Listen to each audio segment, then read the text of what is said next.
Alright guys, we're going to try our first video, see how it goes. So at the top of your notes, go ahead and answer these 3 questions. Some stuff we talked about yesterday, just the group, the outer electrons, and your Lewis dot structure. I'll give you a little bit of time to do that, and then I will show you as review how to figure that stuff out using your periodic table.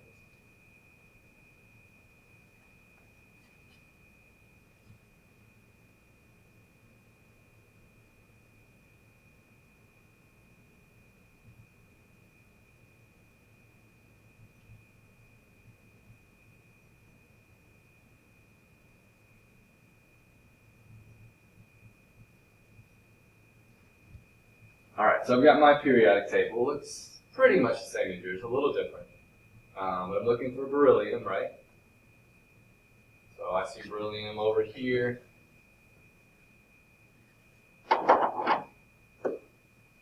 Be. Alright, and then the group that it's in, on your periodic table, there's no A, it's just group 2. That's the group it's in, which means it has 2 outer electrons, as does everything else in the group, in that column. And then if I wanted to draw the Lewis dot structure, remember you start with the symbol, which in this case is just Be. And if we have 2 outer electrons, we just need 2 dots. So I'm going to put one on the top and one on the right. Remember, if it's less than 4, you don't pair them up. So they're on opposite sides, one on the top, one on the right. You could also put one on the left, one on the bottom, one on the top, one on the bottom, anywhere else, and that would be right. As long as you have 2, and they're not paired up, and they're on different sides.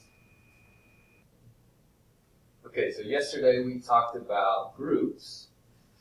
Today we're going to learn a little bit about periods, and also some other ways we can group things on the periodic table. So remember the groups, guys, are vertical. They go up and down in green. So here would be group 1. Over here, it's not group 18. Remember, you ignore the 1. That'd be group 8. Okay, and then the periods are horizontal. Okay, so think the horizon. The sunset goes across the horizon. They go across like this. Okay, so this would be period 1. This would be period 2, going all the way across, like that. Going all the way down, 3, so on, so forth.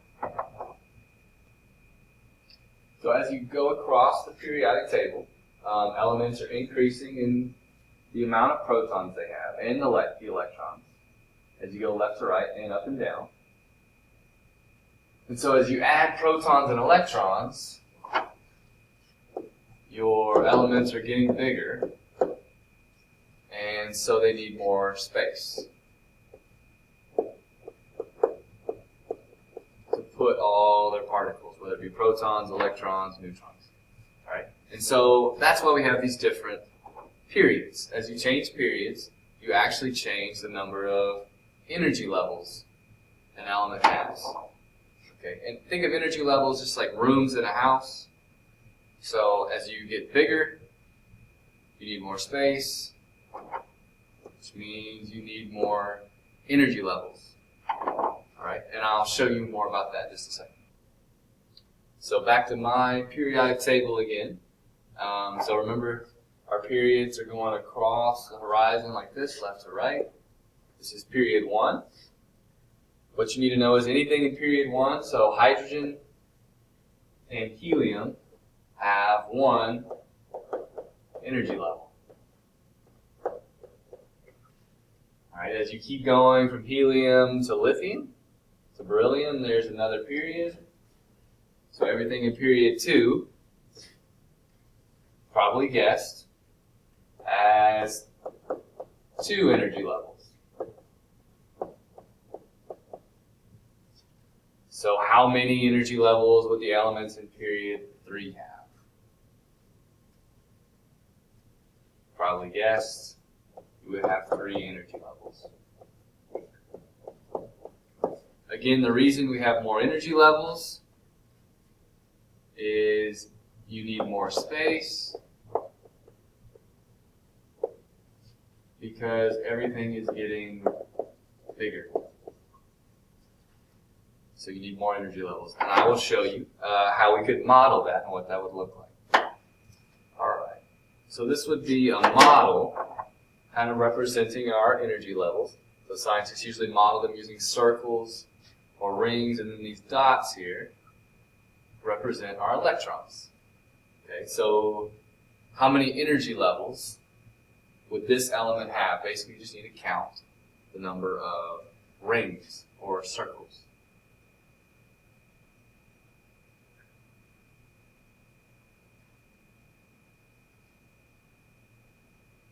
So if we look at this guy, we have one energy level here with 2 electrons in it.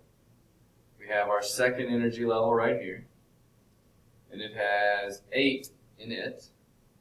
And then we have a third energy level here. So whatever element this is, it has 3 energy levels, which means it would be in what period? Well, it would be in the third period because it has 3 energy levels. Okay, 3 energy levels means it's in the third period. All right, let's look a little closer at this element, or this model. And you can see each energy level can only hold a certain amount. So that first energy level only has 2, a certain amount of electrons. So it only has 2 electrons. Then after that, after you get 2 electrons, you need another energy level. Okay, so that second energy level can hold 8. So we got 1, 2, 3, 4, 5, 6, 7, 8. All right. After you get 8, then you need to add a third energy level. And atoms are trying to become stable by filling their outermost layer. All right. Usually, when you get to 8, you are stable. And we'll talk more about that when we talk about bonding next week. And then let me ask you guys a question to see if you understand this. It's making you go a little further. So, what element do you think this model is actually representing? Remember, the dots represent the electrons. So you should be able to use that to determine what element you have.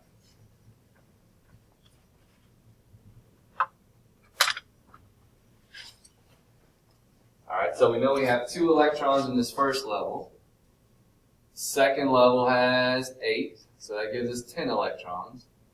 And 8 more, that would give us 18 total electrons.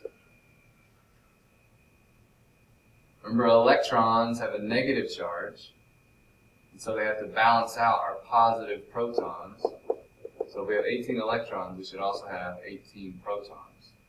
So now you should be able to figure out what element it is.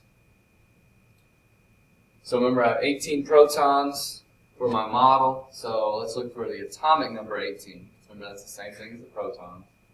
So I got 13, 14, and 18 would be here. So that model we just looked at represents the element argon.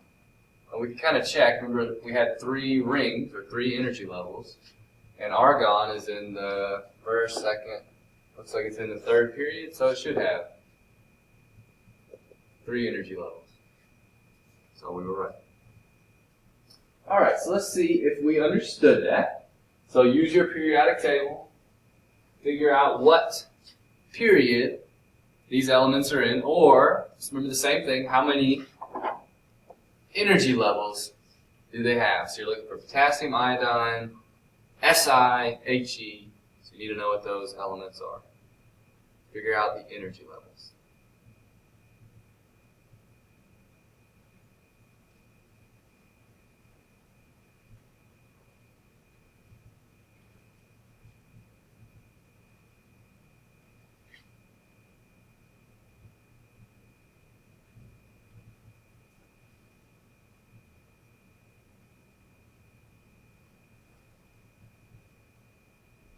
Okay, so back to the periodic table. Looking for potassium. Remember potassium, one of those strange ones. It's symbol, not P, but it's K, so it's right here. So the energy level, or the period, so this is the first, the second, the third, so potassium's in the fourth period, or it has 4 energy levels, or if you drew the rings around it, we have 1, 2, 3, 4 rings. Alright, then I'm going to assume you guys can do iodine. So maybe let's do silicon, or Si. See if you guys can get that one. Alright, so I'm looking for Si. I see it right around here. And I'm going to count this way, so I don't have to go all the way across. So here's my first period, second period, third period. That's where silicon is. So it's in the third period, or you could say it has 3 energy levels, or 3 of those rings. Okay, you guys should be able to find helium pretty easily, and then you might want to check with the people next to you, make sure you got the same answers.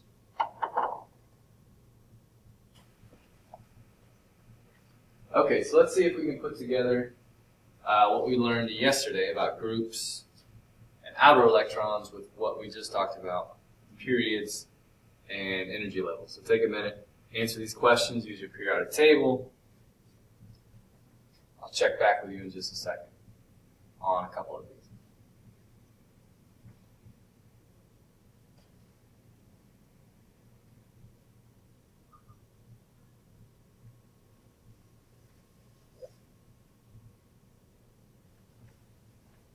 Alright, so remember you're looking for oxygen.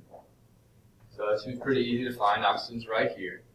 Question asks us, what group is oxygen in? Well, on yours it says 16. Remember, we ignore the 1 though. That's just, to us, that's group 6.